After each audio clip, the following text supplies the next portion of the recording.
سوال نمبر 5، صحیح تلفظ کے ساتھ ترجمہ درود شریف سنائیے۔ درود شریف۔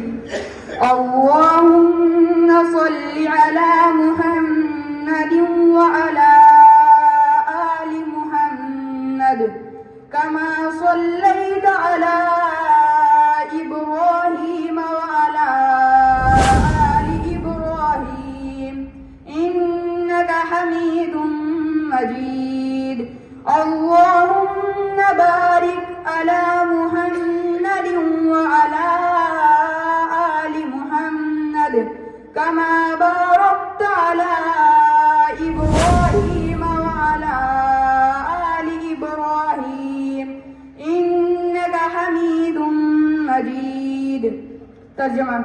یا اللہ رحمت بھیج حضرت محمد صلی اللہ علیہ وسلم پر اور حضرت محمد صلی اللہ علیہ وسلم کی آل اولاد پر، جس طرح تو نے رحمت بھیجی حضرت ابراہیم علیہ السلام پر اور حضرت ابراہیم علیہ السلام کی آل اولاد پر، بے شک تو شکر اور تعریف کے لائق اور بزرگ ہیں۔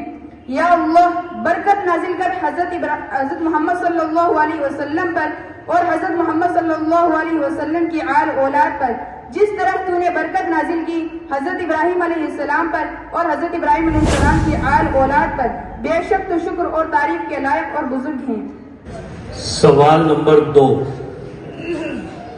سوال نمبر 2 ہے، غسل کرنے کا مسنون طریقہ کیا ہے؟ پہلے استنجا کیا جائے، اس کے بعد بدن یا کپڑے کے جس حصے پر ناپاکی لگی ہو اس کو اچھی طرح دھو لیا جائے، پھر سنت طریقے سے وضو کیا جائے، اس کے بعد 3 بار سر پر پانی ڈالا جائے، پھر 3 بار دائیں کندھے پر، پھر 3 بار بائیں کندھے پر، اور پورے بدن کو مل مل کر اس طرح دھو لیا جائے کہ کہیں بال برابر بھی خشک نہ رہیں۔ سوال نمبر 5۔ سوال نمبر 5، قربانی کے 5 آداب بتائیے۔ نمبر 1، قربانی کرنے والا خود اپنے ہاتھوں سے جانور کو ذبح کریں۔ نمبر 2، جانور کو قربان کرنے کے لیے گھسیٹ نہ لے جائے جائیں۔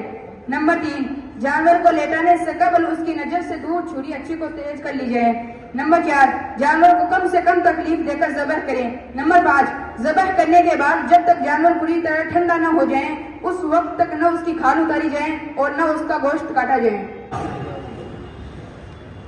سوال نمبر 8 اگلے پیج پہ ہے، قربانی کی کیا فضیلت ہے؟ قیامت کے دن قربانی کا خون اور گوشت اللہ تعالیٰ کے ترازو میں 70 گنا اضافے کے ساتھ تولا جائے گا۔ حکم صاحبان، مسجد میں داخل ہونے کا مسنون طریقہ کیا ہے؟ مسجد میں داخل ہوتے وقت اعتکاف کی نیت سے مسجد میں پہلے سیدھا پاؤں رکھا جائے، پھر الٹا، اس کے بعد مسجد میں داخل ہونے کی دعا پڑھی جائے۔